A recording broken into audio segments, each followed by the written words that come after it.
السلام علیکم ناظرین، آپ دیکھ رہے ہیں پروگرام بات چیت اور میں ہوں غلام نبی مدنی۔ پاک بھارت مذاکرات پر آمادگی ظاہر ہوئی اور پھر بھارت پیٹ پھیر کر بھاگ گیا۔ بھارت نے پاکستان سے مذاکرات کرنے سے انکار کیوں کیا، وجوہات کیا ہیں اور مستقبل میں پاکستان اور بھارت کے تعلقات کیسے ہوں گے؟ اسی طرح بات کریں گے سی پیک میں سعودی عرب نے شمولیت کی حامی بھری ہے۔ سعودی عرب سی پیک میں تیسرا بڑا پارٹنر بننے جا رہا ہے پاکستان کا۔ اس سے پاکستان کو کیا فوائد ملیں گے، اور اگر سی پیک پاکستان کے ساتھ شامل ہو جاتا ہے تو کیا پاکستان پھر مڈل ایسٹ اور افریقہ تک پاکستان کو رسائی مل جائے گی یا نہیں ملے گی، اور پھر اس سے پاکستان کو کیا فوائد ملیں گے؟ اس طرح بات کریں گے آج بیرونی دنیا میں دہشت گردی پھیلانے والا دنیا کا ایک بڑا ملک آج خود دہشت گردی کا شکار ہو گیا۔ آج وہاں پر بم دھماکہ ہوا اور اس بم دھماکے کے اندر تقریباً 30 سے زیادہ افراد جو ہیں وہ مارے گئے اور 50 سے زیادہ افراد زخمی ہیں۔ آخر اس ملک کی اندر جو دھماکہ ہوا ہے، اب وہاں پر حالات کیا ہیں اور ماحول کیا بنتا جا رہا ہے، اور مستقبل میں وہاں پر اس ملک کے اندر ان کا مستقبل کیا ہوگا اور عوام کیا مطالبہ کر رہی ہیں، اس پر بھی بات کریں گے۔ اسی طرح بات کریں گے اس کے ساتھ ساتھ ادلب میں حملہ ہونے والا تھا، جہاں پر تقریباً 20 لاکھ کے قریب لوگوں کی زندگیوں کو خطرات لاحق تھے، لیکن ترکی کے صدر رجب طیب اردگان کا شاندار کارنامہ سامنے آیا اور طیب اردگان کی کامیاب سفارتکاری کی وجہ سے وہ حملہ رک گیا اور 20 سے 25 لاکھ لوگوں کی جو جانیں ہیں وہ بچ گئیں۔ اس حوالے سے بھی بات کریں گے۔ اس کے ساتھ ساتھ بات کریں گے آج عمرہ زائرین کے لیے سعودی عرب نے ایک نئی خوشخبری کا اعلان کیا ہے۔ یہ خوشخبری بہت بڑی ہے، اگر دنیا بھر کے جو عمرہ زائرین ہیں اگر سعودی عرب آنے والے ہیں ان کے لیے بہت بڑی خوشخبری سنائی گئی ہے۔ یہ خوشخبری کیا ہے، اس سے پھر عمرہ زائرین کو کیا فوائد ملیں گے اور کس طرح عمرہ زائرین اس خوشخبری سے فائدہ اٹھا سکتے ہیں، اس پر بھی بات کریں گے۔ پروگرام کے انہی 5 ٹاپک پر آج ہم بات کریں گے۔ آج ہمارے ساتھ پہلے حصے میں ہمارے ساتھ شامل ہوں گے پاک بھارت تعلقات کے حوالے سے بریگیڈیئر آصف ہارون راجہ صاحب، اور اسی طرح شبلی مرتضیٰ صاحب بھی ہمیں جوائن کریں گے، ایک مقبوضہ کشمیر کے صحافی ہیں، وہاں کے تعلقات کو اچھی طرح سے دیکھتے ہیں، پاک بھارت تعلقات کو۔ اسی طرح سی پیک میں سعودی عرب کے حوالے سے بات چیت کرنے کے لیے آج ہمارے ساتھ عمان سے ہمیں جوائن کریں گے امیر حمزہ صاحب، جو پاک عمان تعلقات کے حوالے سے کافی معلومات رکھتے ہیں۔ اور تیسرا جو ہمارا ٹاپک ہے ایران میں بم دھماکوں کے حوالے سے، اس پر بھی ہمیں آج جوائن کرنے جا رہے ہیں امام الدین رحیمی صاحب۔ اگر ہم بات کر لیں پاک بھارت تعلقات کے حوالے سے تو 27 ستمبر کو ملاقات شیڈول تھی پاکستان اور بھارت کے وزرائے خارجہ کے درمیان، لیکن بدقسمتی سے کل ایسا ہوا کہ بھارت نے انکار کر دیا کہ مذاکرات نہیں ہوں گے اور ملاقات بھی نہیں ہوگی۔ اس سے پہلے وزیر اعظم عمران خان کی طرف سے مودی کو خط بھی لکھا گیا، اس خط میں بھی یہی کہا گیا کہ پاکستان بھارت کے ساتھ مذاکرات کرنے پر آمادہ ہے، اور ساتھ ساتھ آج وزیر اعظم عمران خان کی ایک ٹویٹ بھی سامنے آئی ہے، اس میں انہوں نے کہا ہے کہ انہیں بہت افسوس ہے کہ بھارت نے انکار کر دیا تعلقات کے حوالے سے، ہم تو چلنا چاہتے تھے، بھارت کے ساتھ مذاکرات کرنا چاہتے تھے، باہمی طور پر امن و امان کی بات کرنا چاہتے تھے، خطے میں مستقل اور دیر پا امن کے حوالے سے ہم نیا کوئی لائحہ عمل لانا چاہتے تھے اور مل بیٹھ کر معاملات کو حل کرنا چاہتے تھے، لیکن بھارت نے انکار کیا، جس پر انہیں بہت زیادہ افسوس ہے۔ تو مسئلہ کیا ہے کہ بھارت آخر مذاکرات سے پیچھے کیوں ہٹا ہے، اور اس سے پھر جو خطے میں امن ہے اس حوالے سے کیا مسائل درپیش ہوں گے، اور اسی طرح یہ بھی ضرور ہمیں سامنے رکھنا ہے کہ مقبوضہ کشمیر کے اندر رواں سال تقریباً 150 سے زائد جو شہری ہیں، مسلمان شہری مقبوضہ کشمیر کے اندر، وہ جاں بحق ہوئے اور 6000 سے زائد لوگ زخمی ہیں، جن پر پیلٹ گنوں کا بھی استعمال کیا گیا اور مختلف ان پر مظالم ڈھائے گئے۔ اسی حوالے سے ہمارے ساتھ ابھی لائن پر موجود ہیں محترم جناب بریگیڈیئر آصف ہارون راجہ صاحب، سینئر دفاعی تجزیہ نگار بھی ہیں اور پاک بھارت تعلقات کے حوالے سے معلومات بھی رکھتے ہیں۔ السلام علیکم سر، بہت شکریہ آپ نے وقت دیا ہمیں۔ وعلیکم السلام جی۔ سر یہ فرمائیے گا کہ پہلے بھارت نے کہا کہ ہم پاکستان سے مذاکرات کرنے پر آمادہ ہیں، اور پھر وزیر اعظم نے خط بھی لکھا، کہا کہ ہم 2 قدم آگے جائیں گے اگر وہ 1 قدم بڑھے گا، لیکن اب بھارت پیچھے ہٹ گیا ہے مذاکرات سے، اس کی وجہ کیا ہو سکتی ہے اور اثرات کیا پڑیں گے خطے پر؟ جی دیکھیے، بات یہ ہے کہ بھارت تو کبھی بھی مذاکرات میں دلچسپی اس نے نہیں لی، یہ اس کا ٹریک ریکارڈ ہے شروع دن سے ہی جو ہے۔ اگر اس نے کوئی مذاکرات کیے ہیں تو وہ صرف اسی وجہ سے کیے کہ وہ وقت گین کرنے کے لیے کیے ہیں، کوئی کسی چیز کا حل ڈھونڈنے میں یا آپس میں دوستی کو بڑھانے میں اس کے لیے اس نے مذاکرات نہیں کیے۔ یہ کشمیر کا مسئلہ جب ہمارا 1948 سے جو شروع ہوا اور اس کے بعد کتنے ہمارے راؤنڈز ہوئے آپس میں گفت و شنید کے، تو آج تک جو ہے کشمیر کا مسئلہ حل نہیں ہوا نا. اس کی وجہ یہ ہے کہ اس میں کبھی اس نے دلچسپی ظاہر نہیں کی. اور اب بھی آپ کے دیکھیے کہ جو کمپوزٹ ڈائلاگ جو انڈیا اور پاکستان کا 1997 میں شروع ہوا اور پھر 2004 میں جو پیس ٹریٹی سائن کی، اس میں بہت خوشیاں منائی گئیں کہ جی اب تو سارے مسئلے حل ہو جائیں گے اور ہماری کمپوزٹ ڈائلاگ بڑی زور و شور سے شروع ہو گیا ہے. پھر وہ 2008 میں وہ جو ممبئی جو حملے ہوئے جو کہ فالس فلیگ آپریشن تھے، وہ دن اور آج کا دن جو ہے وہ کمپوزٹ ڈائلاگ معطل ہے. اور تھوڑی بہت جو کچھ بیچ میں جان جو پڑی وہ پھر انہوں نے جو وہاں پر پٹھان کوٹ اور اڑی میں جو وہ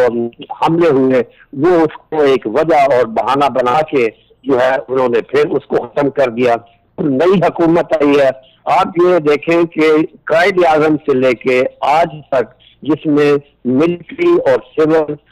ہمارے جو رولرز رہے ہیں، پرائم منسٹر، پریزیڈنٹ، ہر ایک نے انڈیا کے ساتھ دوستی کا ہاتھ بڑھایا ہے. اور دوستی کا ہاتھ بڑھایا بلکہ ان کی ہم نے کچھ غیر ضروری جو ڈیمانڈ ہیں وہ بھی مانی. ہم نے گراؤنڈ دیا ان کو، انہوں نے اس کو جو ہے نا کبھی بھی جو ہے یہ نہیں کیا کہ چلو کچھ لیا تو کچھ بھی، انہوں نے صرف لینے کی ہی خواہش کی ہے. اور اس میں سب سے بڑا جو ہمارا تنازع ہے جو کہ ابھی تک حل نہیں ہوا وہ کشمیر کا ہے. وہ انفنشڈ ایجنڈا ہے جس میں ان لوگوں نے ایک ہٹ درمی جو ہے وہ قائم کی ہوئی ہے اور وہ کسی صورت میں بھی اس میں کوئی فلیکسیبلٹی نہیں دکھانا چاہتے. تو یہ ساری ایک وجہ ہے. تو اگر وہ کسی کے ساتھ جو تھوڑی سی وہ دوستی تو نہیں کہنا چاہیے کہ ایک نرمی جو وہ بتاتے ہیں، وہ ان کا اصل مقصد یہ ہوتا ہے کہ جی وہ آگے والا اب ہمیں اور کیا رعایت دے گا. بس یہی ساری وجہ ہے. جی، آپ کیا سمجھتے ہیں کہ اگر یہ معاملہ بھی سامنے آ گیا ہے، اس معاملے کو نئی حکومت کس طرح سے ڈیل کرے کہ اب عالمی سطح پر پاکستان، ظاہر سی بات ہے پاکستان کی اسٹرانگ پوزیشن ہوگی اس معاملے کے بعد، تو کس طرح سے ڈیل کرنا چاہیے حکومت کو؟ دیکھیے جی، اب میں تو ہمیشہ یہاں جو لکھتا بھی ہوں اور بات چیت بھی جو کرتا ہوں، مجھے گلہ ہے اپنے جو جتنے بھی ہمارے لیڈران گزرے ہیں. ہم نے ایک بہت ہی زیادہ اپولوجیٹک، ڈیفینسو اور ریئیکٹیو سٹانس جو ہے رکھا ہے. اور ہم نے جو ہے یہ تو ابھی کوئی 1-2 سال کی بات ہے کہ ہم نے کچھ کھل کے ذرا تھوڑا بات کرنی شروع کی کلبھوشن کا پکڑے جانے سے اور بہت ساری چیزیں جو ہیں سامنے آنے سے. تو ہم نے نام لیا، انڈیا کا بھی نام لیا، را کا بھی لیا، ورنہ تو ہم فورن ہینڈ کہہ کے اور ہم نے کبھی بھی ان کو جو ہے نا کٹہرے میں نہیں لائے. اس کا اصل چہرہ ہم نے نہیں دکھایا کہ انڈیا پاکستان کے ساتھ کیا کیا وہ کرتا رہا ہے کیا. اور ظلم کی بات یہ ہے کہ ساری ٹیررزم جو ہے اس نے پاکستان میں 2002-03 سے جو ہے شروع کی ہوئی ہے، افغانستان کو بالکل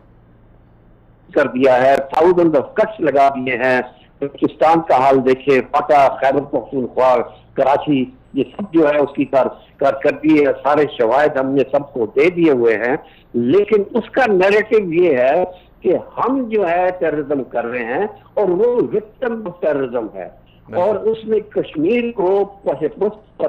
کر دیا ہے اور ٹیررزم کو جو ہے امریکہ کی مدد سے فرسٹ پہ لے آیا ہے. اور وہ کہہ رہے ہیں باقی باتیں جو ہیں بعد میں ہوں گی، پہلے آپ ٹیررزم کی بات کرو. اور آپ جو ہے ٹیررزم جو ہے آکیپائڈ کشمیر میں بھی کر رہے ہو، ادھر سے افغانستان کو ساتھ ملائے، وہ کہتے ہیں اب افغانستان میں کر رہے ہیں. انڈیا میں جو ہوتے ہیں جو 2001 میں جو انہوں نے پارلیمنٹ کے اوپر اٹیک کرایا اور پھر اس کے بعد بہت سے وہاں جو اٹیکس ہوئے وہ تمام انہوں نے پاکستان کے کھاتے میں ڈالے. لیکن وہ بعد میں ساری باتیں عیاں ہو گئیں. اور وہ ایک یمن کے جو ایک اسکالر ہے جو ہے اس نے کتاب بھی اپنی لکھی بیٹریل آف انڈیا، اس نے ساری تفصیل دے دی کہ یہ 2008 کا ممبئی کا جو حملہ تھا وہ بھی فالس آپریشن تھا. اور جو اس سے پہلے بھی جتنے حملے وہاں پر انڈیا میں ہوئے وہ وہاں کے جو اپنے ان کے آفیشلز ہیں وہ انہوں نے سب بیات کر دی، وہ ان کا کرنل پروہت وغیرہ سارے اس میں انوالو تھے، وہ خود وہاں جو ہے اپنا وہ اٹیکس کرواتے تھے اور نام پاکستان کا لگواتے تھے۔ اور اسی طریقے سے کشمیر میں جو وہ ظلم کی جو انہوں نے انتہا کر دی ہے، سارے ریکارڈ بریک کر دیے ہیں، اس کے اوپر جو ہے وہ کوئی بات چیت نہ کسی کو کرنے دیتے ہیں نہ کسی کو آنے دیتے ہیں۔ تو اس صورتحال کو دیکھ کے پرائم منسٹر عمران خان نے یہ ایک نئی کوشش کی، اس نے کہا جی کہ چلے جو کچھ ہوا وہ آپ اس کو پفے پشت رکھیے، کافی خون خرابہ ہو گیا، ابھی ہم ایک پیس کی طرف چلتے ہیں۔ لیکن اور یہ جو ایک میٹنگ ہونی تھی وہاں پر سشما سوراج کی اور قریشی صاحب کی نیو یارک میں on the sideline of assembly کی جو میٹنگ تھی، یہ کوئی ایک پراپر میٹنگ تو نہیں تھی، یہ تو ایک بڑا ایک معمولی سے ایک تھوڑی سی ایک پیش اپ تھی۔ اس کو بھی ان لوگوں نے ایک یہ بنایا کہ وہاں پر ایک اٹیک ہوا ہے تو بی ایس ایف کے جو ہے کیٹی ہوئی ہے اور وہ فوراً جو ہے وہ پاکستان کا نام لگا لیتے ہیں۔ اور اب جو ہے آج میں یہ دیکھ رہا ہوں کہ ابھی ان کا آرمی چیف پرائم منسٹر نے کہا ہے تو اس کا جواب جو ہے ان کے فارن آفس دیں یا نہیں دیں۔ آرمی چیف کا بھی کیا تعلق ہے کہ جی ابھی ہم یہ کریں گے فلانا، وہ تو بات میں دھمکیاں دینا شروع کر دیتے ہیں۔ تو یہ ان کا ایک مزاج ہے، کیونکہ دھوکہ ہے، وہ اپنے آپ کو سمجھتے ہیں کہ ہم اس علاقے کے سپر پاور ہیں، یہی ایک پاکستان رکھنا ہے ہمارے لیے، باقی سب کو ہم نے قابو کر لیا ہے، یہ قابو نہیں آ رہا۔ ان کے بہت بڑے عزائم ہیں، گلوبل ایمبیشنز ہیں، ورلڈ پاور بننا چاہتا ہے، امریکہ اس کا ساتھ ہے، اسرائیل اس کا ساتھ ہے، ویسٹ اس کے ساتھ ہے، ڈپلومیٹکلی اس کو بڑی ایڈوانٹیج ہے۔ اس ایڈوانٹیج کو فائدہ اٹھا کے وہ پاکستان کو جو ہے وہ بھی جس طرح باقی اس نے جو ہے نا بھوٹان اور دیگر ساؤتھ ایشیا کنٹریز کو جو ہے اس نے اپنے نیچے لے آیا ہوا ہے، اسی طریقے سے پاکستان کا بھی وہ کمپلائنٹ پاکستان کو بھی بالکل سر دبانا چاہتا ہے کہ پاکستان ایک طاقتور ملک ہے، نیوکلیر پاور ہے اور وہ کسی کے دھونس میں نہیں آئے گا۔ بالکل پاکستان کسی کے دھونس میں نہیں آئے گا۔ سر آپ کا بہت شکریہ، آپ نے ہمیں وقت دیا۔ یہ تھے ہمارے ساتھ بریگیڈیئر آصف ہارون راجہ صاحب، ان کا بالکل اچھی طرح ان کا بالکل شاندار تجزیہ تھا۔ ان کا یہ کہنا تھا کہ خطے میں بھارت یہ چاہتا ہے کہ اس کی بالادستی قائم ہو اور وہ سپر پاور اپنے آپ کو کہلاتا ہے، یہ غرور بھی بھارت کو ہے، یہی وجہ ہے کہ وہ پاکستان کے ساتھ جو پیس ٹاک ہے وہ نہیں کرنا چاہتا۔ بھارت یہ چاہتا ہے کہ پاکستان اس اکھنڈ بھارت کے نظریہ رکھتا ہے، بھارت پاکستان کے حوالے سے بھارت یہ چاہتا ہے کہ جس طرح مقبوضہ کشمیر میں اس کی جبر چل رہا ہے، اسی طرح پاکستان کے اندر بھی اس کا جبر چلتا رہے، لیکن ایسا نہیں ہوگا۔ ظاہر سی بات ہے، خطے میں 21ویں صدی کا یہ دور ہے، اس دور میں سارے معاملات جو ہیں وہ جنگ سے حل نہیں ہوتے، وہ غرور سے یا دھونس اور دھمکی سے جو ہے نا معاملات نہیں ہوتے، بلکہ اس دور میں بات چیت جو ہوتی ہے، معاملات جو ہوتے ہیں وہ مذاکرات کے ذریعے ہی حل ہوتے ہیں، بیٹھ کے حل ہوتے ہیں۔ لیکن بھارت نے ہمیشہ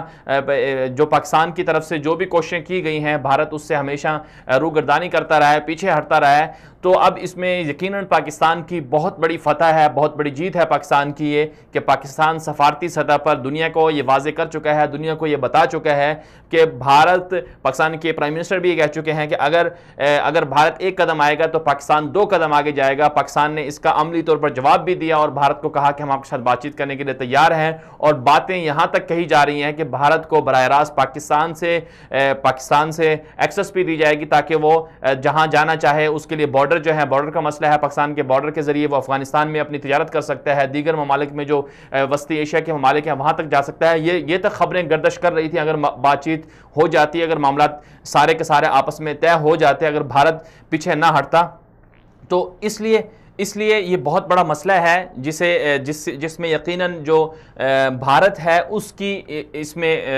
پسپائی ہوئی ہے، اور بھارت کا جو چہرہ ہے وہ دنیا کے سامنے واضح ہو چکا ہے۔ تو اب سوچنا یہ ہے، اب عالمی سطح پر بھی پاکستان کو یہ باور کرانا ہے، عالمی سطح پر بھی پاکستان کو چاہیے کہ دنیا کو دکھائے کہ دیکھیں ہم تو امن مذاکرات کے لیے کس طرح سے کوششیں کر رہے ہیں، لیکن بھارت پیچھے ہٹتا جا رہا ہے. بھارت ہمارے ساتھ تعاون نہیں کر رہا، بلکہ بھارت جو کشمیری عوام ہے ان پر بھی مظالم ڈھا رہا ہے، اور اس کی آڑ میں وہ پاکستان کی چیزوں کو سامنے رکھتا ہے، اور پاکستان کے جو مسائل ہیں ان کو بھی سامنے رکھے ہوئے ہے، اور وہ بلا وجہ ایسی چیزوں کو سامنے لا رہا ہے جس میں حالانکہ بھارت کا اپنا قصور ہے کہ کتنے لوگ کشمیر میں مارے جا رہے ہیں. اسی طرح کتنے لوگ ہیں جو جن کو زخمی کیا گیا ہے کشمیر کے اندر، لیکن اس کے باوجود ہم دیکھتے ہیں کہ بھارت خود کو مظلوم ثابت کرتا ہے اور پاکستان پر دہشت گردی کا الزام لگاتا ہے، اور پاکستان کے حوالے سے کہتا ہے کہ پاکستان میں ہی دہشت گرد ہیں. تو یہ بہت بڑی ناانصافی ہے، اور پاکستان کی حکومت کو معذرت خواہانہ جو رویہ ہے اسے ترک کرنا چاہیے، بلکہ پاکستان کی جو حکومت ہے اب اسے عملی طور پر اقدامی پوزیشن اختیار کرنی چاہیے. بھارت کے جو مسائل ہیں، جو جرائم ہیں، وہ دنیا کو دکھانے چاہیے تاکہ دنیا کو پتہ چل جائے کہ بھارت کیا ہے، اور خطے میں کس طرح سے جو کشمیری مظلوم ہیں ان کو کس طرح سے بھارت جو ہے وہ ان پر مظالم ڈھا رہا ہے، کس طرح سے کشمیر کی عوام کو جو ان کے حقوق ہیں، انسانی حقوق کی خلاف ورزی کر رہا ہے، تلافی ہو رہی ہے. تو یہ بہت بڑے مسائل ہیں جسے پاکستان کی عوام کو اور پاکستان کی گورنمنٹ کو یہ دنیا کے سامنے رکھنا چاہیے. یہاں پر ایک مختصر سی بریک لیں گے، بریک کے واپس آئیں گے، ہمارے ساتھ رہیے گا.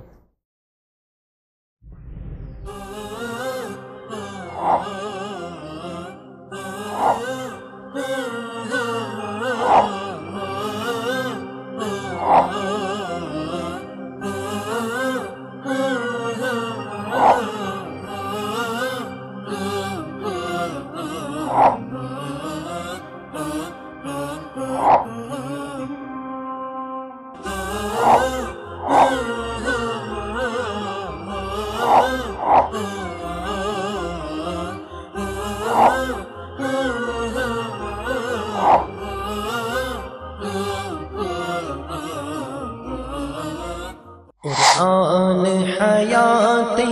انسان ہے، قرآن ہمارا کفر کی تاریکی سے اسلام کی روشنی تک کا سفر. حیات انسان ہے، قرآن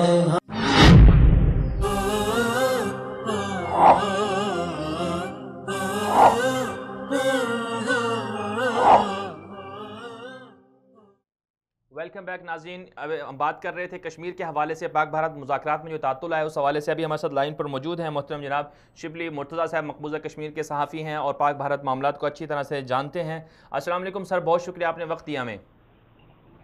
وعلیکم السلام، بہت جی شکریہ. یہ فرمائیے گا کہ مقبوضہ کشمیر میں بھارتی مظالم تو جاری ہیں، اور آئے روز ہم دیکھتے ہیں کہ مقبوضہ کشمیر کے جو شہری ہیں وہ بھی شہید ہو رہے ہیں، اور ابھی پاکستان کی طرف سے یہ مذاکرات کا بھی پیغام دیا گیا تھا، امن مذاکرات کا، لیکن بھارت پیچھے ہٹ گیا ہے. تو آپ اس ساری صورتحال کو کس طرح سے دیکھتے ہیں؟ دیکھیں، یہ بہت افسوسناک امر ہے، اس میں کوئی شک نہیں کہ وادی کشمیر میں زیادتیاں ہو رہی ہیں، لیکن انفارچونیٹلی اگر آپ خطے میں دیکھیں یا خطے سے باہر بھی نکل کر دیکھیں تو مختلف ممالک میں آئے دن ہر جگہ پہ ایسے مسائل برپا ہیں، خاص کر مسلمانوں میں، فلسطین سے لے کر ایسٹ ترکستان تک اور باقی جگہوں پہ بھی، افغانستان سے لے کر یمن تک اور ایران سے لے کر افریقہ، سینٹرل افریقن ریپبلک تک، ہر جگہ مسائل ہیں. اور اس کے لیے بہتر حل یہی ہے کہ جنگ و جدل کے بجائے امن اور مذاکرات سے بات کی جائے. اور پاکستان نے اس کا آج عمران خان صاحب نے پہلے دن سے ہی اس بات کا اعادہ کیا تھا کہ وہ اپنے ہمسایہ ممالک کے ساتھ مذاکرات کے ذریعے مسائل کا حل چاہتے ہیں، اور ان میں ظاہر سی بات ہے مسئلہ کشمیر سر فہرست تھا. آج کچھ امید بندھی تھی ایک دو دن سے کہ شاید مودی سرکار اور عمران خان صاحب کی حکومت کے درمیان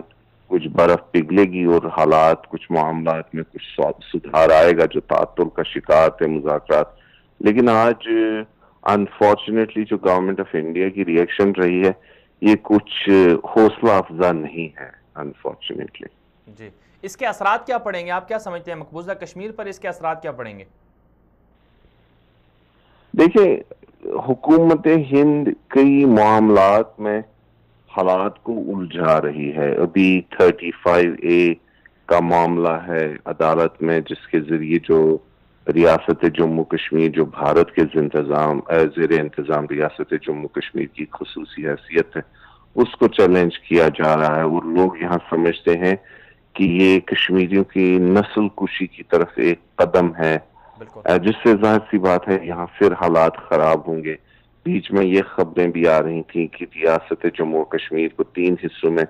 تقسیم کیا جائے گا، جس میں زیادہ تر مذہبی یا لسانی بنیادوں پہ اس کی ٹرائیفرکیشن کی جائے گی، جس سے حالات مزید خراب ہوں گے۔ کشمیر میں اس وقت جو حالات ہیں یہ کوئی حوصلہ افزا نہیں ہے، حالات بدستور خراب ہیں۔ یہاں جو جبر و تشدد ہے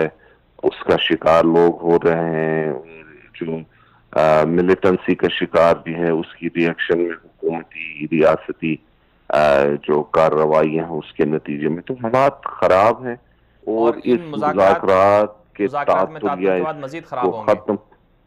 بالکل جی، مجھے لگتا ہے کہ حالات مزید خراب ہونے کی طرف بڑھ رہے ہیں۔ مرتضیٰ صاحب آپ کا بہت شکریہ، آپ نے ہمیں وقت دیا۔ یہ تھے ہمارے ساتھ شبلی مرتضیٰ صاحب، ان کا یہی کہنا تھا کہ اگر پاک بھارت مذاکرات میں تعطل آیا ہے، جو اگر یہ اسی طرح بدستور جاری رہا اور مذاکرات نہ ہوئے یا اسی طرح کوششیں نہ کی گئیں اور بھارت اپنی ہٹ درمی سے باز نہ آیا، تو مقبوضہ کشمیر میں جو کشمیری عوام ہیں ان کا خون اسی طرح بہتا رہے گا، ان پر مظالم کا سلسلہ یوں ہی چلتا رہے گا۔ ظاہر سی بات ہے اس میں پاکستان کو اپنا بھرپور کردار ادا کرنا چاہیے، کیونکہ کشمیری عوام جو ہے وہ پاکستان کی خاطر اپنی جانیں دے رہی ہیں، وہ آزادی کا مطالبہ کرتی ہیں اور پاکستان کے ساتھ الحاق چاہتی ہے کشمیری عوام، لیکن انہیں ان کے اس مطالبے کو مانا نہیں جا رہا۔ پروگرام میں آگے بڑھتے ہیں۔ سی پیک کے حوالے سے بات کرنی تھی ہم نے۔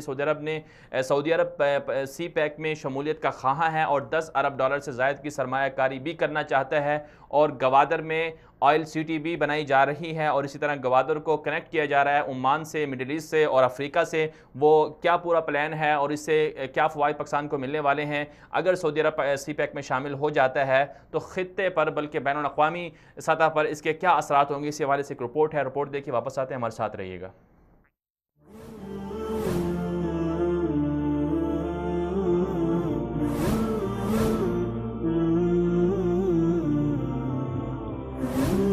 سی پیک میں سعودی عرب کی شمولیت۔ 18 ستمبر 2018 کو وزیر اعظم عمران خان اپنے پہلے بیرونی دورے کے لیے مدینہ منورہ پہنچے۔ مدینہ منورہ ایئرپورٹ پر گورنر مدینہ منورہ نے عمران خان کا استقبال کیا۔ عمران خان نے مسجد نبوی میں مغرب کی نماز ادا کی اور روضہ رسول صلی اللہ علیہ وسلم پر حاضری بھی دی۔ بعد ازاں عمران خان عمرے کی ادائیگی کے لیے مکہ مکرمہ پہنچے۔ عمرے کے بعد عمران خان کے لیے خصوصی طور پر بیت اللہ شریف کا دروازہ بھی کھولا گیا۔ 19 ستمبر کو وزیر اعظم عمران خان نے شاہ سلمان سے جدہ میں واقع سعودی شاہی محل السلام میں ملاقات کی۔ شاہ سلمان نے وفد کے ہمراہ خود وزیر اعظم عمران خان کا استقبال کیا۔ شاہ سلمان نے سعودی وزراء، آرمی، انٹیلیجنس آفیسر سمیت اعلیٰ سعودی حکومتی عہدیداروں کی موجودگی میں وزیر اعظم عمران خان سے خصوصی ملاقات کی۔ سعودی ولی عہد محمد بن سلمان نے بھی عمران خان سے وفد کے ہمراہ علیحدہ خصوصی ملاقات کی اور 2 طرفہ امور پر گفتگو ہوئی۔ سعودی بادشاہ شاہ سلمان اور ولی عہد محمد بن سلمان کو وزیر اعظم عمران خان نے دورہ پاکستان کی بھی دعوت دی، جو انہوں نے قبول کر لی۔ وزیر اعظم عمران خان نے سعودی عرب کو سی پیک میں شمولیت کی دعوت بھی دی۔ سعودی عرب نے نہ صرف یہ دعوت قبول کی بلکہ پاکستان میں سرمایہ کاری کے لیے خصوصی کمیٹی بھی قائم کر دی، جو سعودی وزراء اور حکومتی عہدیداروں پر مشتمل ہے۔ وزیر اطلاعات فواد چودھری کے مطابق اگلے ماہ سی پیک میں سرمایہ کاری کے حوالے سے سعودی عرب کا اعلیٰ سطحی وفد پاکستان کا دورہ کرے گا۔ سی پیک میں سعودی عرب کی شمولیت سے سعودی عرب پاکستان اور چین کے بعد تیسرا بڑا شراکت دار بن جائے گا۔ ذرائع کے مطابق سعودی عرب پاکستان میں $10 ارب سے زائد کی سرمایہ کاری کرے گا۔ اس کے علاوہ مشرق وسطیٰ سمیت بین الاقوامی سطح پر پاکستان میں سرمایہ کاری کے حوالے سے سازگار ماحول بنے گا۔ پاکستان اور مشرق وسطیٰ کے تعلقات میں بھی مضبوطی آئے گی۔ وزیر اطلاعات فواد چودھری کے مطابق وزیر اعظم عمران خان نے سعودی عرب اور متحدہ عرب امارات میں پاکستانی شہریوں کے لیے ویزوں میں نرمی اور سہولیات کے حوالے سے بھی بات چیت کی، جس پر بہت جلد مذاکرات کیے جائیں گے۔ ذرائع کے مطابق وزیر اعظم عمران خان نے متحدہ عرب امارات کو بھی سی پیک میں شمولیت کی دعوت دی ہے۔ دوسری جانب عمران خان نے سعودی عرب کو یقین دہانی کرائی ہے کہ پاکستان سعودی عرب کے دفاع اور دیگر معاملات میں بھرپور تعاون جاری رکھے گا۔ مجموعی طور پر وزیر اعظم عمران خان کا پہلا بیرونی دورہ کامیاب بتایا جا رہا ہے۔ سعودی عرب میں وزیر اعظم عمران خان کا جو استقبال کیا، اس سے پہلے اس طرح کا استقبال بہت کم دیکھنے کو ملا۔ جدہ کی شاہراہوں پر پہلی بار پاکستانی پرچم سعودی پرچم کے ساتھ لہرائے گئے۔ ماہرین بین الاقوامی تعلقات کے مطابق وزیر اعظم عمران خان نے اپنے پہلے دورے کے لیے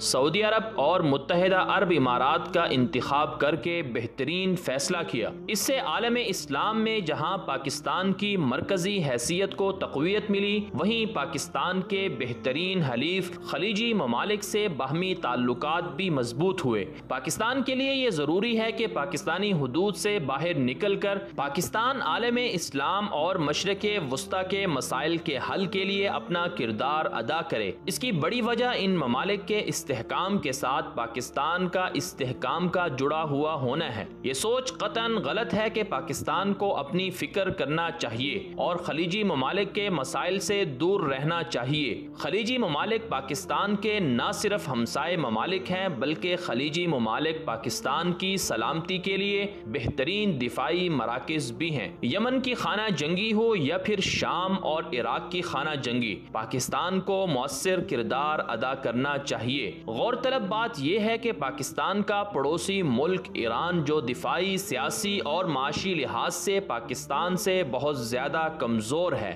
وہ اگر مشرق وسطی میں براہ راست مداخلت کر کے وہاں خانہ جنگی کی آگ بھڑکا سکتا ہے تو پھر پاکستان کیوں اس آگ کو بجھانے کے لیے اپنا مثبت کردار ادا نہیں کر سکتا؟ وزیر اعظم عمران خان نے سعودی عرب دورے کے دوران سعودی حکام کو یمن کی خانہ جنگی ختم کروانے میں ثالثی اور مکمل تعاون کا یقین بھی دلایا، جو یقیناً بہت اچھا فیصلہ ہے۔ اب عملاً اس پر پاکستان کو آگے بڑھنا چاہیے۔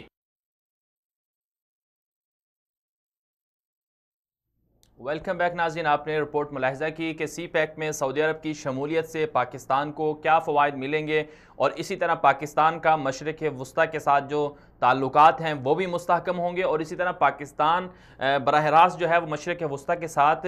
منسلک ہو جائے گا، اور بلکہ مشرق وسطی سے آگے بڑھ کر ریڈ سی کے ذریعے پاکستان کی جو ایکسس ہے، وہ گوادر کی جو ایکسس ہے وہ افریقہ تک جائے گی، اور پھر افریقہ کے جو ممالک ہیں، ظاہر سی بات افریقہ دنیا کا افریقہ کے بہت سارے ممالک ہیں جو معدنیات کے لحاظ سے بڑے مشہور ہیں دنیا میں، اور رچ اسے بر اعظم کہا جاتا ہے۔ تو اس حوالے سے یہ بہت اچھی پیش رفت ہے جو سعودی عرب کی طرف سے سامنے آئی کہ سعودی عرب نے پاکستان کے ساتھ حمایت بھری ہے۔ سعودی عرب یہ چاہتا ہے کہ پاکستان کے اندر جو سی پیک کا پروجیکٹ چل رہا ہے، سعودی عرب اس کا تیسرا بڑا شراکت دار بن جائے۔ اس حوالے سے جو چین ہے اس کی بھی رضامندی سامنے آئی ہے، چونکہ آرمی چیف بھی ابھی حالیہ دورہ کر کے آئے ہیں چین کا، تو یقیناً اس میں چین کی طرف سے بھی رضامندی ہے کہ سی پیک میں سعودی عرب کو بھی شامل کر لیا جائے۔ اس سے جہاں چین کو فائدہ ہوگا وہیں پاکستان کو بھی فائدہ ہوگا، اور اس کے ساتھ ساتھ سعودی عرب کو بھی فائدہ ہوگا کہ سعودی عرب جو ایشیا ہے، بلکہ جو مشرقی ایشیا ہے، وہاں پر سعودی عرب کی رسائی آسان ہو جائے گی، اور سعودی عرب کا جو تیل ہے وہ گوادر کے ذریعے دیگر ممالک میں ایکسپورٹ کیا جا سکے گا۔ اس کے ساتھ ساتھ جو عمان اور گوادر کا جو فاصلہ ہے، اور عمان کے اندر بھی پورٹ ہے اور گوادر، یہاں ان دونوں کو منسلک کرنے کے حوالے سے بھی بات چیت چل رہی ہے۔ ظاہر سی بات ہے جو خلیجی ممالک ہیں، متحدہ عرب امارات، عمان ہو گیا، اور اسی طرح بحرین اور سعودی عرب، یہ بڑے ممالک ہیں، اس طرح کویت بھی، ظاہر سی بات ہے ان سب کو شامل کرنا چاہیے، اور پاکستان کوشش بھی کر رہا ہے کہ یہ ممالک بھی کسی طرح سے سی پیک میں شامل ہو جائیں۔ متحدہ عرب امارات سے بھی سنا ہے کہ بات کی گئی ہے، اور انہوں نے بھی کہا اس پہ غور و فکر ہوگا، اور اسی طرح اگلے مہینے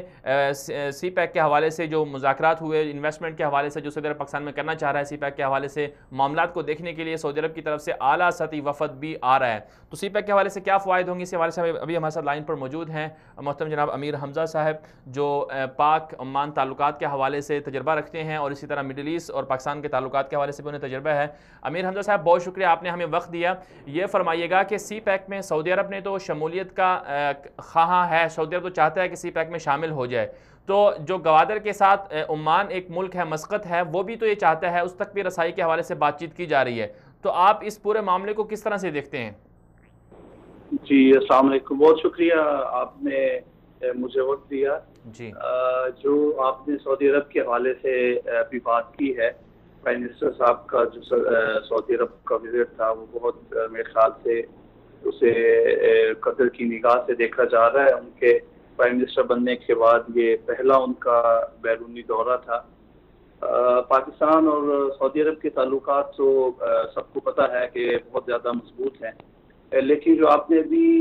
یہ بات کی ہے کہ سعودی عرب بھی اس میں شامل ہونے جا رہا ہے، تو ابھی انہوں نے اپنی جو ہے وہ انیشلی انہوں نے اس چیز کا اعادہ کیا ہے کہ ہم اس میں شامل ہوں گے. آپ جو ہے اس کی دو چیزیں ہیں، ایک تو سی پیک ہے، اس کو آپ سعودی عرب سے یا مڈل ایسٹ کی جو دوسری ریاستیں ہیں ان سے کس طرح لنک کرتے ہیں، اور دوسرا جو ہے وہ سی پیک کا گوادر کا اسپیشلی جو سلطنت عمان یا مسقط کے ساتھ اس کا لنک ہے وہ ڈفرینٹ ہے. سعودی عرب جو ہے وہ جو اس کا ویژن ہے 2030 کا 2030 ویژن جو سعودی عرب کا ہے، اس میں وہ اپنی جو ریڈیوس کرنا چاہتے ہیں اپنی انڈیپینڈنس آئل پہ، وہ اپنی انویسٹمنٹ کو بڑھانا چاہ رہے ہیں سی پیک میں شامل ہو کر. تو کیونکہ وہ سمجھتے ہیں کہ یہ بہت بڑا ایک انقلابی منصوبہ ہے جو پاک چائنا اقتصادی راہداری ہے، یہ جو اس سے پوری دنیا استفادہ کرے گی، خاص طور پر یہ خطہ جو ہے پاکستان کا پھر چائنا کا، کیونکہ یہ سی پیک کاشغر اور گوادر تک ہے. تو وہ اپنی فیوچر میں انویسٹمنٹ کو بڑھانے کے لیے اپنے جو ہے اقتصادی معاملات کو دیکھتے ہوئے اس میں وہ انویسٹ کرنے جا رہے ہیں. اور دوسرا جو لنک بنتا ہے وہ پاکستان اور عمان کے ساتھ سی پیک کا، وہ دوسری نظر سے ہم اسے دیکھیں گے، کیونکہ جو سلطنت عمان کے پاکستان کے ساتھ جو تاریخی اور جغرافیائی اور ثقافتی تعلقات ہیں وہ دوسری نوعیت کے ہیں، کیونکہ پاکستان کے سب سے نزدیک ترین جو خطہ ہے، جو بندرگاہ ہے جو گوادر سے، وہ مسقط ہے. اور مسقط جو ہے جو گوادر بندرگاہ ہے یا یہ جو علاقہ ہے، یہ 1958 تک یہ عمان کے تسلط میں رہا، ان کے متحد رہا ہے. اس کے بعد پاکستان نے ان سے ان کو خرید لیا، اور ایک بہت بڑی تعداد ہماری پاکستان بلوچ بھائیوں کی جو عمان سے مائگریٹ جنہوں نے کیا، 1/3 کہہ لیں جو عمان کی آبادی ہے وہ ان کا تعلق پاکستان سے ہے. اور چونکہ چائنا بھی ادھر اس سی پیک میں اسی منصوبے کے تحت جو 1 road 1 belt ہے، لگ بھگ $10 ارب یہاں پہ بھی وہ عمان میں بھی انویسٹ کر رہے ہیں. اگر سے یہ سیمی گورنمنٹ ہے ایک منصوبہ جو 2020 تک ان کی جو انویسٹمنٹ ہے وہ $10 ارب تک پہنچ جائے گی، جس میں وہ ایک انڈسٹریل زون بنا رہے ہیں. تو اس حوالے سے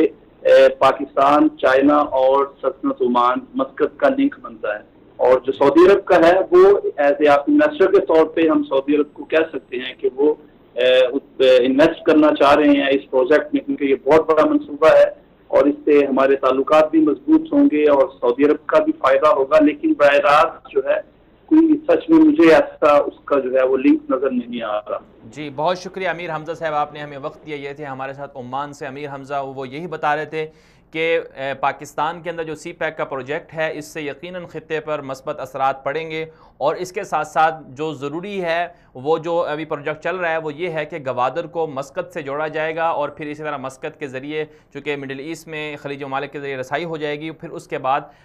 جو ریڈ سی ہے، ریڈ سی سے برج بنا کر یا پل بنا کر یا ٹنل بنا کر وہاں سے افریقہ کے ساتھ جوڑا جائے گا. اس کو یہ بہت اچھا ایک فیصلہ ہے جو سامنے آ رہا ہے، اور یہ اگر تمام ممالک جو خلیجی ممالک ہیں وہ بھی اس میں انٹرسٹ ظاہر سی بات ہے لے بھی رہے ہیں اور چاہ بھی رہے ہیں، اور پاکستان کو بھی چاہیے کہ وہاں دورے کر کے ان کو قائل کیا جائے، انہیں بتایا جائے، اس کی اہمیت بتائی جائے. یقیناً اس سے اچھے فوائد پاکستان کو مل سکتے ہیں، اور یہ بہت بڑا فیصلہ ہوگا اگر یہ تمام ممالک پاکستان کے ساتھ ان مسائل میں شامل ہو جائیں. اور اس حوالے سے پاکستان اور جو سعودی عرب کی عوام ہے، جیسے طرح خلیجی ممالک کی جو عوام ہے، ان کا بھی آپس میں تعلق بنے گا، اور اس سے پھر ظاہر سی بات ہے دونوں ملکوں میں آنے جانے والے ظاہر سی بات ہے پاکستان کے بہت سارے جو پاکستانی کمیونٹی ہے وہ خلیجی ممالک میں کام کر رہی ہے، اور ترسیلات زر جو ہے پاکستان بھیجتی ہے اس میں بھی بہت زیادہ اضافہ ہوگا. یہ بہت اچھا فیصلہ ہے. آگے بڑھتے ہیں. ہم نے بات کرنی تھی آج کہ بیرونی دنیا میں دہشت گردی پھیلانے والا ایک ملک ہے جس پر ظاہر سی بات ہے انٹرنیشنلی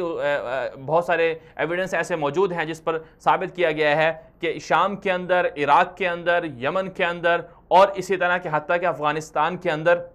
اور بلکہ پاکستان کا جو صوبہ بلوچستان ہے وہاں پر بھی ایران کی جو مداخلت ہے وہ پوری دنیا کے سامنے ہے، شواہد سارے موجود ہیں کہ عراق میں اور شام میں اور اس طرح یمن میں کس طرح سے براہ راست مداخلت کر کے ایران وہاں پر کارروائیاں کر رہا ہے۔ بدقسمتی بلکہ یوں کہہ لیں کہ یہ وہ جو بویا وہی کاٹا کے محاورے کے اعتبار سے آج ایران میں دیکھا گیا کہ ایران کے اندر ایران کا ایک جنوبی شہر تھا اہواز، وہاں پر آج بم دھماکہ ہوا ہے اور تقریباً 2 درجن سے زائد لوگ جو ہیں وہ مارے گئے ہیں اور 50 سے زائد لوگ جو ہیں وہ زخمی ہیں۔ ان زخمیوں میں اور مارے جانے والوں میں زیادہ تر تعداد جو بتائی جا رہی ہے وہ وہاں کے فوجیوں کی ہے جو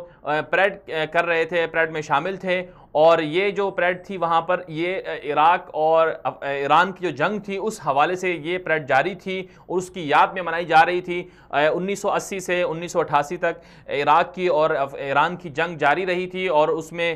بہت سارا نقصان بھی اٹھانا پڑا تھا، اور اسی کی یاد میں یہ پریڈ جاری تھی ایران کے اندر، صوبہ اہواز کے اندر۔ وہاں پر یہ دھماکہ ہوا اور فائرنگ ہوئی اور اس سے تقریباً 2 درجن سے زائد لوگ مارے گئے اور اسی طرح 50 سے زائد لوگ زخمی ہوئے، اور بہت سارے زخمی ایسے ہیں جن کی حالت تشویشناک بھی بتائی جا رہی ہے۔ یہ ایران کے اندر اس دھماکے کو جو تجزیہ نگار ہیں، ماہرین بین الاقوامی تعلقات ہیں یا ایران کے حوالے سے جو لوگ دلچسپی رکھتے ہیں ایران کے معاملات کے حوالے سے، ان کا یہی کہنا ہے کہ دراصل یہ جو معاملہ ہوا، یہ جو دھماکہ ہوا، یہاں پر بہت ساری عوام ایران کے اندر ایسی ہے جو ناراض ہے، اپنے حکمرانوں سے ناراض ہے۔ اس کی بنیادی وجہ یہ ہے کہ ایران میں غربت اور افلاس جاری ہے، بے روزگاری ہے۔ ہم نے دیکھا پچھلے 6 مہینے کے اندر بہت سارے احتجاجی مظاہرے ہوئے۔ ایران کا جو سب سے بڑا شہر ہے تہران، وہاں پر سب سے بڑا بازار ہے ایران کا، جہاں پر ماہانہ لاکھوں ڈالر کی تجارت ہوتی ہے اور وہاں تقریباً 5 سے 10 لاکھ لوگ جو ہیں وہ اس سے براہ راست منسلک ہیں۔ وہاں پر تجارت وہ بازار بھی بند ہوا اور کئی دن تک بند رہا، شٹر ڈاؤن ہڑتالیں بھی ہوئی، دکانیں بھی بند ہوئیں اور لوگ باہر نکلے سڑکوں پر۔ صرف ایک شہر میں نہیں، ایران کے کئی شہروں میں، کئی صوبوں میں یہ احتجاجی مظاہرے ہوئے، بالخصوص جو ایران کا صوبہ بلوچستان ہے، جو سب سے بڑا صوبہ بلوچستان و سیستان جسے ہم کہتے ہیں، اور وہ سب سے بڑا ایران کا صوبہ ہے۔ وہاں پر بھی جو اقلیتی بلکہ اکثریتی تعداد میں لوگ ہیں سنی، لیکن ان کو بھی وہاں پر حقوق نہیں مل رہے۔ تو انسانی حقوق کی جو خلاف ورزیاں ایران میں جاری تھیں، اور اسی طرح لوگ بے روزگار تھے، مفلسی کا شکار تھے، غربت تھی، اور جو پیسہ ایران کا تھا وہ بیرونی دنیا میں ایرانی حکمران خرچ کر رہے تھے۔ جو پیسہ ایرانی عوام پر خرچ کرنا چاہیے تھا وہ پیسہ شام میں خرچ کیا جا رہا تھا، وہ پیسہ عراق میں خرچ کیا جا رہا تھا، اور وہ مختلف علاقوں میں خرچ کیا جا رہا تھا، جس کی وجہ سے یہ معاملہ سامنے آیا۔ یہ آپ دیکھ سکتے ہیں اس وقت اسکرین پر کہ ایران کے اندر جو آج دھماکہ ہوا اس کی یہ فوٹیج ہے کہ جب دھماکے کے بعد کس طرح سے لوگ افراتفری کا شکار ہوئے، اور یہ دھماکہ آج صبح ہوا ہے اور اس میں تقریباً 2.5 درجن سے زائد جو لوگ ہیں وہ مارے گئے ہیں اور 50 سے زائد لوگ زخمی ہوئے ہیں۔ تو کہا یہ جا رہا ہے کہ بیرونی دنیا میں جو دہشت گردی پھیلانے والا ملک تھا ایران، جو بیرونی دنیا میں مداخلت کر رہا تھا، آج خود دہشت گردی کا شکار ہو گیا ہے۔ تو اب ایران کی عوام کا بھی یہ مطالبہ ہے، وہ مظاہرے کر رہے ہیں کیونکہ ایران میں امن و امان کی صورتحال جو ہے بہت ابتر ہو چکی ہے۔ حالانکہ ایران کے جو وسائل ہیں وہ ایران کے پاس بہت زیادہ ہیں۔ ایران دنیا میں سعودی عرب کے بعد تیسرا بڑا ملک ہے جو آئل کے حوالے سے مشہور ہے، آئل ایکسپورٹ کرتا ہے، لیکن ایک طرف ایران کے سیاسی اعتبار سے جھگڑے چل رہے ہیں، دوسری طرف ہم دیکھتے ہیں کہ ایران کی جو وہاں پر حکمران ہیں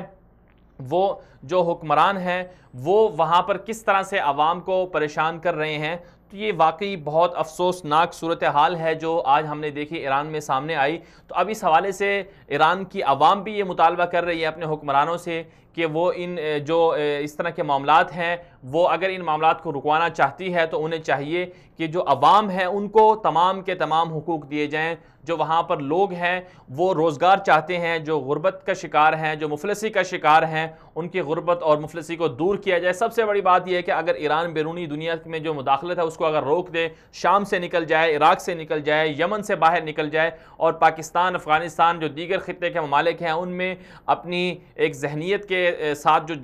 جنگ لڑ رہا ہے یا پراکسی وار میں شامل ہے اس سے اگر باہر نکل جائے تو اگر خود اپنی عوام پر توجہ دے تو ظاہر سی بات ہے وہاں پر نہ احتجاجی مظاہرے ہوں گے اور نہ ہی اس طرح کی کارروائیاں ہوں گی. بہرحال اگر انسانیت کے ناطے دیکھا جائے تو یہ واقعہ اسے مذمت ہی کی جا رہی ہے, سب لوگ مذمت بھی کر رہے ہیں, لیکن سوچنا ہوگا ان ریزنز پر اور ان وجوہات پر کہ جس کی وجہ سے یہ حملہ ہوا اور کیوں ہوا اور وہاں کی عوام کا کتنا نقصان ہوا. بہرحال آگے بڑھتے ہیں پروگرام میں. آج ہم نے بات کرنی تھی ادلب میں جو انسانیت پر حملہ ہونے جا رہا تھا. 25 لاکھ کے قریب لوگ جو ہیں وہ ادلب شہر کے اندر, شام کا بڑا صوبہ ہے ادلب, حلب کے بعد وہاں پر حملہ ہونے جا رہا تھا اور بمباری ہونے جا رہی تھی. روس نے بھی کہا تھا اور ایران نے بھی کہا تھا اور باقی ممالک بھی چاہ رہے تھے کہ وہاں پر حملہ کیا جائے. تو ادلب پر حملے کو رکوانے میں طیب اردگان جو ترکی کے صدر ہیں انہوں نے شاندار سفارتکاری کا مظاہرہ کیا جسے عالمی سطح پر سراہا جا رہا ہے, کیونکہ بین الاقوامی سطح پر اقوام متحدہ بھی کہہ چکی تھی کہ اگر روس نے یا اسی طرح دیگر اتحادی بشار کے اتحادی جو ہیں اگر انہوں نے حملہ کیا ادلب پر تو 25 لاکھ سے زائد جو وہاں پر لوگ بس رہے ہیں ان کی جانوں کو خطرہ ہوگا. ہم نے دیکھا کہ پچھلے 1-1.5 سال پہلے حلب کے اندر جب بمباری ہوئی تو حلب کے شہریوں کا جو صورتحال تھی وہ پوری دنیا میں افسوسناک تھی. کس طرح سے لوگوں کو بمباری کے ذریعے شہید کیا گیا اور کس طرح سے گھروں کو مسمار کیا گیا. تو وہ صورتحال نہایت افسوسناک صورتحال تھی جو حلب میں پیدا ہوئی, اور اب بشار اور ان کی اتحادی چاہتے تھے کہ ادلب میں بھی حملہ کریں اور وہاں پر بھی جو لوگ ہیں وہاں ان کو نکلنے پر یا ان کو زبردستی نکالے جانے پر مجبور کیا جائے. بدقسمتی سے دعویٰ یہ جا رہا تھا کہ ادلب کے اندر جو لوگ ہیں وہ زیادہ تر وہ لوگ ہیں جو بشار کی حکومت کے خلاف لڑ رہے ہیں, لیکن اس کے علاوہ بھی بہت سارے لوگ ادلب کے اندر ایسے بھی تھے جو بیرونی جو شام کے دیگر علاقوں سے ہجرت کر کے ادلب آئے تھے, کیونکہ وہ اس وقت سیف زون تھا اور سیف سٹی تھا. اسی وجہ سے لوگ وہاں پر آئے تھے, وہاں پر مستقل رہائش اختیار کیے ہوئے تھے, اور حکومت یہ چاہ رہی تھی بشار اور روس اور دیگر جو ایرانی ان کے ملیشیا جو اتحادی ہیں بشار کے, وہ یہ چاہ رہے تھے کہ ادلب کے اندر حملہ کیا جائے اور ان سب لوگوں کو بھی یہاں سے نکلنے پر مجبور کیا جائے. لیکن طیب اردگان نے اس حوالے سے کامیاب سفارتکاری کا مظاہرہ کیا. اسی حوالے سے ابھی ہمارے ساتھ لائن پر موجود ہیں محمود عثمان اوغلو صاحب ترکی سے, اور سینئر صحافی ہیں ترکی کے, ان سے جاننے کی کوشش کریں گے کہ ادلب میں طیب اردگان نے کس طرح سے کامیاب سفارتکاری کا مظاہرہ کیا. السلام علیکم سر, بہت شکریہ آپ نے ہمیں وقت دیا. یہ فرمائیے گا سر کہ ادلب کے اندر جو انسانیت پر حملہ ہونے جا رہا تھا تو اس میں طیب اردگان نے کامیاب سفارتکاری کا مظاہرہ کیا, تو آپ اس معاملے کو کس طرح سے دیکھتے ہیں؟ یہ تو سوریہ کی مشکل اور وہ پرابلم ہے وہ ترکی کے لیے سب ملکوں سے اہم ہے, کیونکہ ہمارا سوریہ کے ساتھ بارڈر ہے. تقریباً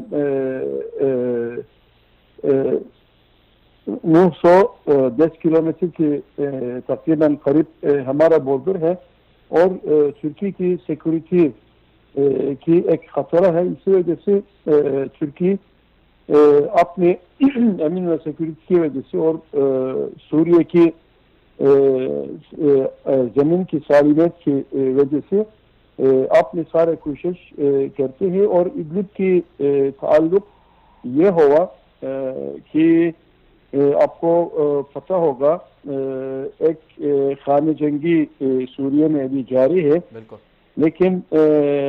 آخری وقت میں ادلب میں کچھ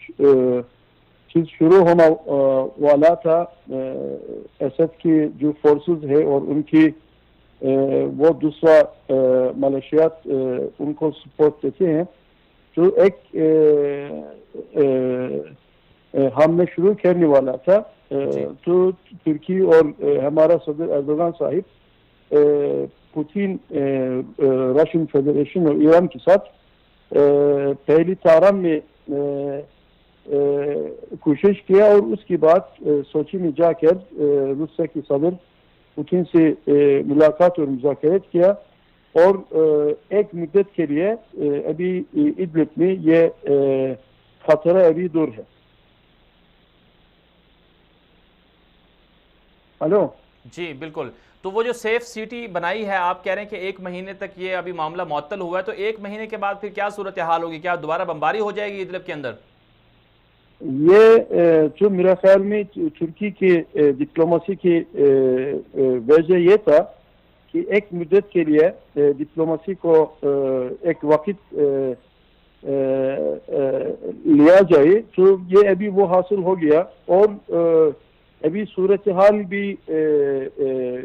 ایسٹرن میڈیٹرینین میں اچھا نہیں ہے، اور روسیا اور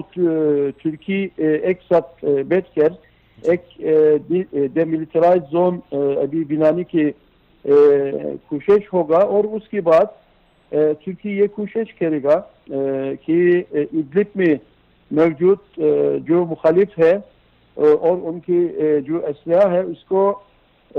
جمانا اور سوریہ میں ایک سیاسی حل کی راہ کے لیے وہ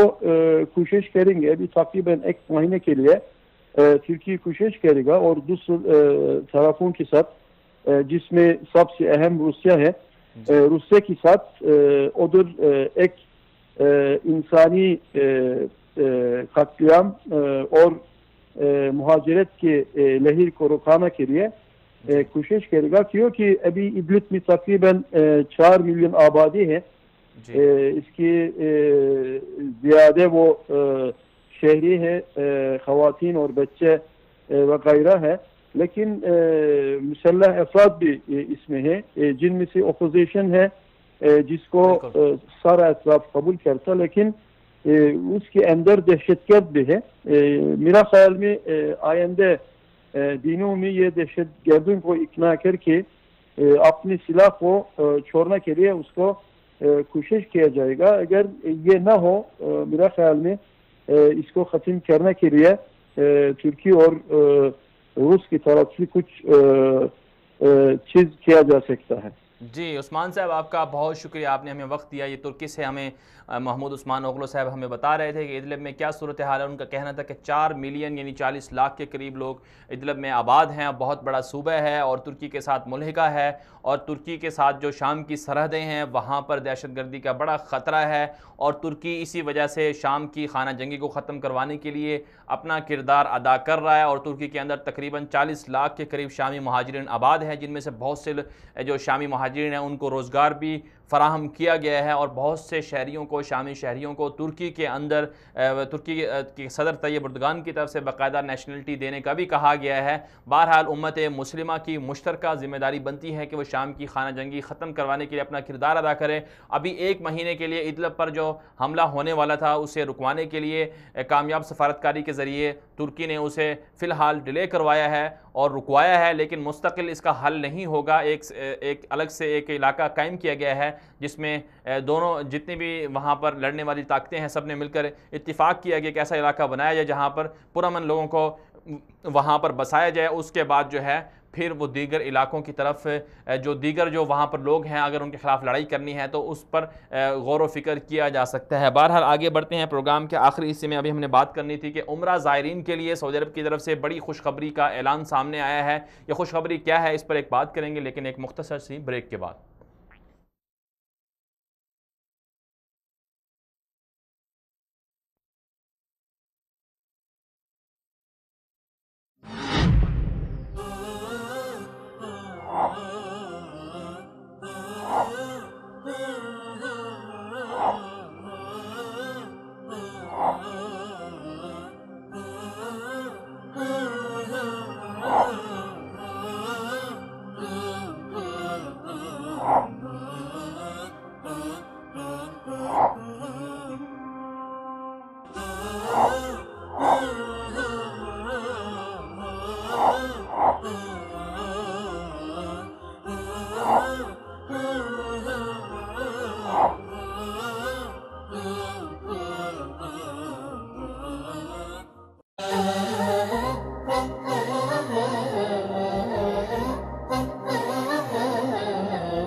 ویلکم بیک ناظرین، بات کر رہے تھے کہ سعودی عرب کی حکومت کی طرف سے بڑا اعلان کیا گیا ہے عمرہ زائرین کے لیے، اور عمرہ زائرین کو ایک بڑی خوشخبری سنائی گئی ہے۔ خوشخبری کیا ہے؟ خوشخبری یہ ہے کہ عمرہ زائرین جو عمرہ ویزے پر سعودی عرب آتے ہیں ان کے لیے ایک نیا اعلان سامنے آیا ہے کہ اب عمرہ ویزا صرف مکہ مکرمہ مدینہ منورہ کے لیے ہی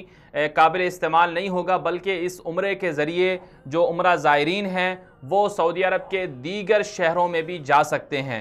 سعودی عرب کے دیگر شہروں میں بہت سارے ایسے شہر ہیں جو تاریخی اعتبار سے بڑے مشہور ہیں اور جن کی زیارت کے لیے عمرہ زائرین خواہش رکھتے تھے۔ عمرہ زائرین کی یہ اسی طرح حجاج کرام کی خواہش ہوتی تھی کہ وہ ان شہروں میں جائیں اور تاریخی اور مقدس مقامات کی وہ زیارت کریں، اور وہاں جو تاریخی واقعات ہوئے ہیں ان کو وہ اپنی آنکھوں سے دیکھیں، ان جگہوں کو دیکھیں اور ان واقعات کو تازہ کر کے اپنے لیے بھی جو قربانیاں دی گئی تھیں ان قربانیوں کو سامنے رکھ کر اپنے لیے بھی زندگی میں ان سے عبرت حاصل کریں۔ اور ان مقدس شہروں کے علاوہ اب حرمین شریفین عمرہ زائرین جو تھے ان کے لیے صرف مکہ مکرمہ اور مدینہ منورہ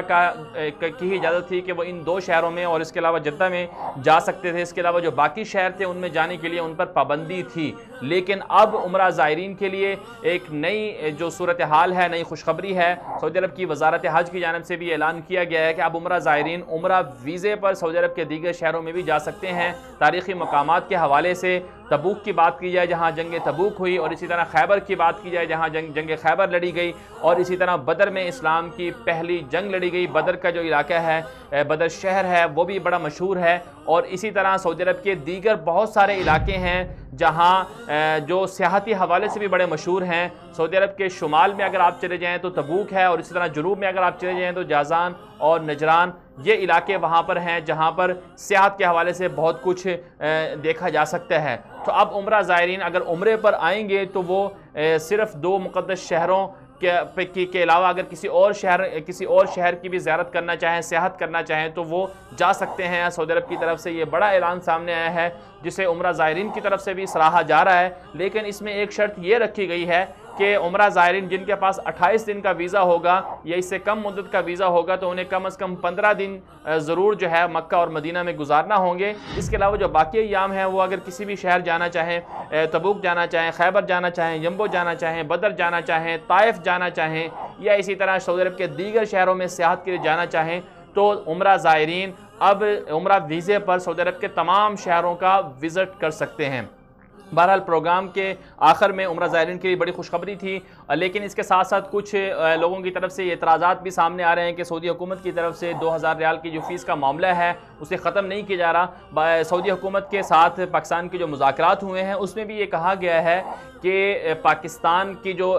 وزیر اطلاعات ہیں، وزیر اطلاعات نشریات ہیں، فواد چودھری نے کہا کہ سعودی عرب سے اس حوالے سے بات چیت ہوئی ہے کہ ویزوں کے حوالے سے اور اسی طرح پاکستانی کمیونٹی جو سعودی عرب میں مقیم ہیں ان کے نرمی کے حوالے سے بات چیت کی گئی ہے۔ اسی حوالے سے پاکستان کی وزارت خارجہ کی طرف سے ایک وفد بھی سعودی عرب جانے والا ہے جو وہاں جا کر معاملات کو دیکھے گا اور معاملات طے پائیں گے۔ اگر یہ بات ہو جاتی ہے، دونوں ممالک ویزا پالیسی میں نرمی کر دیتے ہیں، تو پھر اس سے دونوں ممالک کے عوام کو بھی فائدہ ہوگا، ایک دوسرے کے قریب بھی آئیں گے، اور دونوں ممالک کی جو اکانومی ہے اس کو بھی فائدہ ہوگا۔ سعودی عرب کے جو سیاح ہیں وہ پاکستان جانا چاہتے ہیں، پاکستان کے جو لوگ ہیں وہ سعودی عرب آنا چاہتے ہیں، تو دونوں ملکوں کو ایک دوسرے کے ساتھ مل کر بات چیت کر کے معاملات کو حل کرنا ہوگا تاکہ دونوں ممالک کی جو عوام ہیں وہ ایک دوسرے کے قریب آ سکیں۔ آج کے لیے اتنا ہی، اجازت دیجیے، اللہ حافظ۔